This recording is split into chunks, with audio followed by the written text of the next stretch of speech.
Alô, pessoal que está se preparando para o concurso do Grupo Hospitalar Conceição, o GHC. Como vocês sabem, o concurso teve a prova suspensa para quase todos os cargos, exceto para os cargos de médico. E neste vídeo eu vou corrigir com vocês as questões de políticas públicas que foram cobradas na prova para o cargo de médico. Essa correção é importante porque nos mostra o estilo de questão que a banca elabora e já serve como um treino e como uma revisão. Se antes de assistir este vídeo, tu quiser tentar resolver sozinho as questões que eu vou corrigir agora, acessa no site da Fundatec, entra lá no campo de provas e tu consegue baixar essa prova. E é legal, se tu já está estudando as políticas públicas, tentar resolver por conta própria e depois assistir a correção. Lembrando também que para quem quiser estudar com muitas questões da Fundatec, questões simuladas no estilo da Fundatec, eu elaborei uma maratona de questões. Maratona de questões para o GHC. Está disponível no site PGF Concursos. Lá tu encontra a maratona de questões. Eu corrijo mais de 100 questões. Assim como eu vou fazer agora, lá na maratona eu corrijo mais de 100 questões sobre todos os conteúdos previstos em políticas públicas de saúde. E agora, então, vamos comentar as 6 questões que foram cobradas no concurso para o cargo de médico, realizado no ano de 2020, no mês de maio, foi aplicada essa prova pela banca Fundatec. Bom, pessoal, lembrando que o conteúdo de políticas públicas de saúde é igual para todos os cargos, tanto para os cargos de médico quanto para outros cargos deste concurso. A questão 10, então, deste concurso era sobre a Lei 8080. E, aliás, isso é uma informação importante. Dessas 6 questões, a primeira foi sobre a Lei 8080, a segunda foi sobre a Lei 8142, aquela lei pequenininha que trata sobre o SUS. Também formularam uma questão sobre esta lei. A outra questão foi sobre o Decreto 7.508, que é um decreto que regulamenta a Lei 8080. Percebeu uma coisa? Metade das questões foram sobre a legislação do SUS. Então, na hora de focar no que vai estudar mais, prioriza essa legislação do SUS, porque metade das questões dessa prova foram só sobre essas 3 normas. Que mais que nós tivemos nessa prova? A questão 13 foi sobre a portaria 399, que é aquela que trata do Pacto pela Saúde. Em concursos anteriores sempre era cobrado pelo menos uma questão, aqui também não foi diferente, temos uma questão. Inclusive, no nosso curso de resolução de questões, eu apresentei diversas questões sobre o Pacto pela Saúde, que é um assunto bastante explorado pela Fundatec. A questão 14 foi sobre o Estatuto do Idoso, uma questão sobre o Estatuto do Idoso. A questão 15 foi sobre a portaria 2436 de 2007, que é aquela portaria que instituiu a Política Nacional de Atenção Básica. Então essa foi a distribuição das questões. Isso é um indício importante para tu priorizar o que estudar mais e o que estudar menos. E esses assuntos, então, têm uma boa chance também nas próximas provas de serem cobrados. Vamos começar com a Lei 8080, a questão 10. Essa questão, bem do estilo da Fundatec, trouxe 3 assertivas e pediu para marcar qual ou quais que estavam corretas. Nessa questão, a 1 e a 2 estão corretas e a 3 está errada. Na Lei 8080, um dos assuntos mais cobrados em prova são as competências. O artigo 16 da lei traz competências da direção nacional, que cabe ao SUS em âmbito nacional. E o artigo 17 dessa lei traz as competências da direção estadual do SUS. E é muito comum a banca misturar o que cabe à União, o que cabe aos estados e o que cabe aos municípios no âmbito do SUS. Porque essa lei 8080 divide o que cabe a cada um deles. Muito bem. E aí, na primeira e na segunda assertiva, vieram atribuições que são da direção nacional. Pois é, o inciso 13, ele prevê que cabe à direção nacional do SUS definir e coordenar os sistemas de redes integradas de assistência de alta complexidade, de rede de laboratórios de saúde pública, de vigilância epidemiológica e de vigilância sanitária. Então aqui, a primeira estava correta, ela abrangeu o que dispõe esse inciso 3 do artigo 16, que é competência da direção nacional. A segunda também está certa, ela trouxe o que está lá no parágrafo único do artigo 16, dizendo que a União pode executar ações de vigilância epidemiológica e sanitária em circunstâncias especiais, como na ocorrência de agravos inusitados à saúde, que possam escapar do controle da direção estadual do SUS, ou representem risco de disseminação nacional. E a gente tem mais do que isso como exemplo, né? Não só uma epidemia, uma pandemia do coronavírus, que autoriza a União a executar essas ações de vigilância epidemiológica e sanitária. Então a 2 também está correta. A 3 está errada. A atribuição que consta ali não é da União, é dos estados. A gente sabe que o SUS ele tem uma característica da descentralização. E nessa descentralização, quem promove a descentralização para os municípios é o Estado. Então, o Estado do Rio Grande do Sul que vai descentralizar para os municípios os serviços de ações de saúde. Não é a direção nacional para o município, é a direção estadual que vai descentralizar para os municípios. Por isso, a 3 está errada, a 1 e a 2 estão corretas, letra C é o nosso gabarito nesta questão. Muito bem, a questão 11 sobre a Lei 8142 é uma lei bem pequena, mas que cai bastante em prova. Então aqui vale a pena, principalmente quando chega ali na véspera da prova, fazer a leitura de toda a lei. É uma lei que em poucos minutos tu faz a leitura dela. Bom, pessoal, é uma questão de VOF. 3 afirmativas, vamos ver qual que está verdadeira, qual que está falsa. Primeiro, para receberem os recursos estabelecidos nesta lei, os municípios, estados e o Distrito Federal devem contar com alguns itens. Aí a banca listou aqui alguns deles, vamos ver. Fundo de saúde, sim, o município, o estado e o Distrito Federal só podem receber dinheiro da saúde se eles tiverem o seu fundo de saúde. Plano de saúde, também. Perfil demográfico, não, isso não consta na lei. Comissão de elaboração do plano de carreira, cargos e funções, sim. Então tem um erro, e esse erro tornou a questão falsa. E muita gente marcou verdadeiro porque não percebeu que o perfil demográfico não está ali. Isso está lá no artigo 4º da lei. O artigo 4º da lei 8142 diz o seguinte: para receber os recursos, município, estado e Distrito Federal devem ter, primeiro, fundo de saúde, caiu na prova, está certo. Segundo, conselho de saúde, não caiu na prova, pode ser que caia na próxima. Tem que ter fundo de saúde, conselho de saúde com composição paritária, igual o número de membros do governo e da comunidade. Plano de saúde, caiu na prova. Relatórios de gestão que permitam o controle.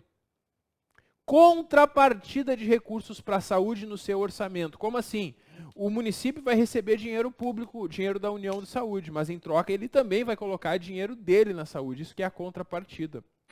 E a comissão de elaboração do plano de carreira, que também caiu nessa questão. Então vejam, essa questão estava quase certa, porque teve um errinho. Aquela questão de perfil demográfico, que não consta aqui. Então a primeira ficou falsa. Nesse momento, nós ficamos só com 2 possibilidades, letra D ou letra E, já que a letra A, B e C diziam que a primeira era verdadeira. E aí tu vai para a segunda questão. Como instâncias colegiadas em cada esfera de governo federal, estadual, municipal, o SUS vai contar com a Conferência de Saúde e o Conselho de Saúde. É isso mesmo, sem prejuízo das funções do Poder Legislativo. Como assim? Tem a Conferência e o Conselho de Saúde. E o Legislativo daquele ente pode também fazer leis na área da saúde, claro. É isso mesmo. E essa lei fala o que é a Conferência e o que é o Conselho de Saúde. É isso aí. A segunda está verdadeira. Nesse momento, tu já sabe que a resposta é letra D. Mas mesmo assim, tu vai, só por via das dúvidas, ver a terceira. E a terceira, de fato, é verdadeira.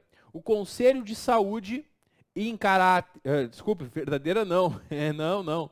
A terceira, ela é falsa, né?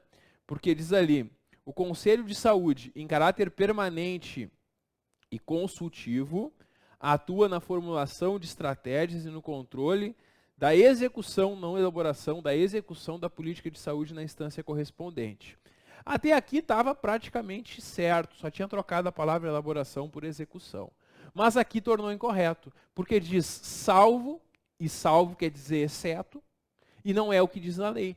A lei diz inclusive, não salvo, inclusive nos aspectos econômicos e financeiros, cujas decisões são homologadas pelo chefe do poder. É isso que está lá no artigo 3º, parágrafo 2º. Inclusive nos aspectos econômicos e financeiros, e as decisões são homologadas pelo chefe do poder. Esse inclusive que está na lei torna incorreta essa afirmativa que diz salvo, né? Porque salvo é o contrário de inclusive. Então ficou falsa a terceira. FVF, letra D, é o nosso gabarito. É isso. Muito bem. Questão 12. Agora, de acordo com o decreto 7.508, que é o decreto que regulamentou a Lei 8080, repetindo muita coisa dela e trazendo outras informações, eles simplesmente copiaram um trecho e perguntaram qual que preenche corretamente as lacunas. Bom, esse trecho que eles copiaram se refere ao contrato organizativo da ação pública de saúde, que está lá no artigo 34, que diz que o objeto desse contrato é a organização e a integração das ações e serviços de saúde sob responsabilidade dos entes federativos. E a segunda parte a ser completada está na lacuna, a segunda lacuna a ser completada está no parágrafo único do artigo 34, que diz que o fundamento são as pactuações estabelecidas pela Comissão Intergestores Tripartite. Tripartite, a Comissão Intergestores. Gestores federais, estaduais e municipais. Tripartite, 3 partes. Então, é isso. É a Comissão Intergestores Tripartite, a CIT, que está prevista no parágrafo único do artigo 34. Então, que vai preencher corretamente as lacunas é a letra A. Esse é o nosso gabarito. A questão 13 envolve o Pacto pela Saúde. E quando se fala em Pacto pela Saúde, eu lembro que eu reforcei bastante isso no nosso curso de questões. Quando se fala em Pacto pela Saúde, tem que conhecer os 3 componentes dele. 3 componentes do Pacto pela Saúde: o Pacto pela Vida, o Pacto em Defesa do SUS e o Pacto de Gestão do SUS. E para cada um desses pactos que fazem parte do Pacto pela Saúde, o Pacto pela Saúde coloca ali algumas metas específicas em cada um deles. E aí, quando eles trazem esse texto falando sobre o Pacto pela Saúde, eles dizem que é correto afirmar que essa portaria, que é a portaria do Pacto pela Saúde, incluiu nominalmente o Pacto em Defesa do SUS, bem como o Pacto pela Vida e o Pacto de Gestão do SUS. Então, são os três. Pacto pela Vida, Pacto em Defesa do SUS e Pacto de Gestão do SUS. Então, letra E vai ser o nosso gabarito, de acordo com a portaria 399 de 2006. Um detalhe importante: a maioria das questões sobre esse Pacto pela Saúde envolvem esses 3 componentes. Às vezes, a banca só quer que tu saiba quais são eles, como nessa questão. Às vezes, ela traz algumas características do Pacto pela Vida, do Pacto em Defesa do SUS e do Pacto de Gestão, e te pergunta qual que está certa, qual que está errado, qual que está no lugar certo, qual que está no lugar errado, porque às vezes ela mistura uma com a outra. Mas essa questão foi mais fácil. Bastava saber os 3 componentes que tu matava essa questão. Pacto em Defesa do SUS, Pacto pela Vida e Pacto de Gestão. Letra E, o gabarito na 13. Questão 14. Agora o Estatuto do Idoso. Pessoal, e essa questão não foi fácil. Geralmente, questões sobre o Estatuto do Idoso são fáceis. Porque o Estatuto do Idoso ele tem uma lógica que a gente consegue perceber. Essa questão, ela não foi fácil. Ela pegou um detalhezinho, mas até por eliminação, muita gente conseguiu acertar. Olha só.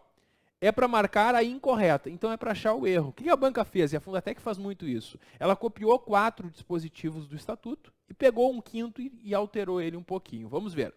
Letra A. É dever de todos zelar pela dignidade do idoso, colocando a salvo de qualquer tratamento desumano, violento, aterrorizante, vexatório ou constrangedor. Claro, é dever de todos zelar por isso. Isso está no artigo 10, parágrafo 3º. A letra A está correta sem nenhum problema. A gente quer a incorreta, então a letra A não é o nosso gabarito.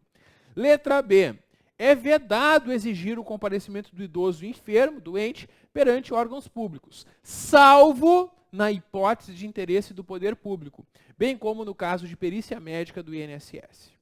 Aí tu olha para isso e tu pensa, faz sentido. Não pode exigir que ele vá, a não ser que haja o interesse do poder público ou que ele tenha que fazer perícia do INSS. Será que isso está certo? Não está certo, não. Não é isso que diz no Estatuto do Idoso. O artigo 15, parágrafo 5º, diz que é vedado exigir o comparecimento do idoso enfermo perante órgãos públicos. E se ele estiver enfermo, quais procedimentos que são admitidos? Quando for de interesse do poder público, o agente promoverá o contato necessário com o idoso em sua residência. Então, mesmo quando há interesse do poder público, o agente do governo, do poder público, vai fazer o contato com o idoso lá na sua casa. E quando for de interesse do próprio idoso, este vai nomear um procurador para ir até o lugar representar ele. Então, não tem hipótese que vai se exigir o comparecimento do idoso. Não tem exceção à regra. Não pode exigir o comparecimento dele. Se é o poder público que quer, o poder público vai até ele. Se é o idoso que quer, o idoso manda um representante, um procurador, para ir até em nome dele. Então, não pode exigir o comparecimento do idoso enfermo, não. Está errada a letra B. É o nosso gabarito, já que era para marcar a incorreta. Vejam, é um pequeno detalhe. Quem não tinha estudado o Estatuto do Idoso poderia achar que isso estava certo. A questão, então, não era fácil. As outras todas são cópias. A letra C é cópia do artigo 28, inciso 3, que diz que o poder público vai incentivar programas para estimular empresas para contratarem idosos, admitirem idosos. A letra D está de acordo com o artigo 25, parágrafo único, o poder público vai apoiar a criação de universidade aberta para pessoas idosas e a publicação de livros e periódicos adequados para o idoso, inclusive com letras maiores em razão da natural redução da capacidade visual. E a letra E está de acordo com o artigo 15, parágrafo 1º. A prevenção e manutenção da saúde do idoso são efetivadas por meio de cadastramento da população idosa em base territorial e atendimento geriátrico e gerontológico em ambulatório, entre outras ações. Isso mesmo, está correto conforme o artigo 15, parágrafo 1º. Pronto. Então, a letra B realmente era a única incorreta aqui, é o nosso gabarito. E a nossa última questão desta prova, nós temos uma questão sobre a portaria 2436 de 2017, que é a Política Nacional de Atenção Básica. Pessoal, essa questão também foi bem difícil, porque a banca fez uma pegadinha muito sacana nessa questão. Pessoal, no início dessa portaria, nós temos no artigo 3º os princípios e diretrizes do SUS.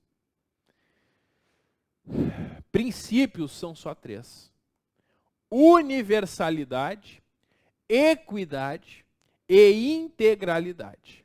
As diretrizes são muitas, que estão logo abaixo. Sabe o que a banca fez? A banca trouxe uma dessas diretrizes, que é a diretriz da resolutividade, e apresentou corretamente o conceito dela. Qual foi o problema? A banca chamou isso de princípio. E princípio não é sinônimo de diretriz. Ah, professor, eu achei que era a mesma coisa. Pois é, mas se fosse a mesma coisa, a portaria não ia diferenciar. Então, na tua prova, tu já sabe, tu já conhece o estilo da Fundatec agora. Se ela pedir princípio dessa norma, só tem 3 possíveis. Universalidade, equidade e integralidade. Certo? Muito bem. Se ela pedir diretrizes, aí podem ser todas essas. Quer ver o que eu estou falando? Olha só.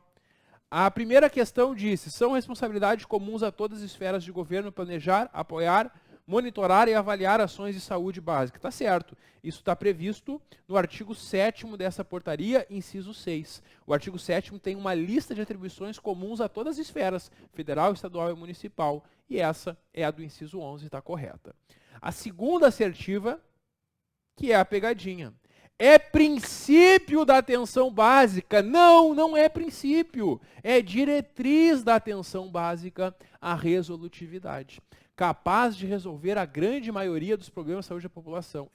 A resolutividade, ela deve ser capaz de resolver a grande maioria dos problemas da população, sim.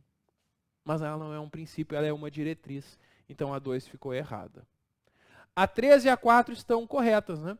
A 3 ela vai trazer a regra que está no item 3.3, que trata do funcionamento. E ali nós temos que as ações e serviços de atenção básica devem seguir padrões essenciais e ampliados. A questão trouxe os ampliados na assertiva, mas é bom tu saber que os essenciais são as ações e procedimentos básicos relacionados a condições básicas essenciais de acesso e qualidade na atenção básica, enquanto que os padrões ampliados são ações e procedimentos considerados estratégicos para avançar e alcançar padrões elevados de acesso e qualidade na atenção básica, considerando especificidades locais, indicadores e parâmetros estabelecidos nas regiões de saúde. E a quarta está correta também, ela trata dos tipos de equipes, e lá no item 4 nós temos o Núcleo Ampliado de Saúde da Família e Atenção Básica, que traz justamente esse conceito aqui da 4. Então, nessa questão, a 1, a 3 e a 4 estão corretas, só a 2 está errada. Ficou letra E o nosso gabarito. 1, 3 e 4 corretas, a 2 está errada. Essa questão só não foi mais difícil porque ela não trouxe as alternativas todas corretas. Porque se ela tivesse colocado aqui todas corretas, muita gente não ia voltar para encontrar que não é uma diretriz, e que não é um princípio, é uma diretriz que nós temos aqui. Certo, pessoal? Com isso concluímos a correção da nossa resolução dessa prova aplicada pelo GHC neste ano. Fica o convite para vocês nos seguirem nas redes sociais. Tem o meu Instagram, @GustavoFregapane, e o Instagram do curso, @PGFConcursos. Tem também a nossa fanpage no Facebook, Professor Gustavo Fregapane, e o nosso canal no YouTube, o canal Gustavo Fregapane. Certo? Prazer estar aqui com vocês. Um grande abraço e até a próxima.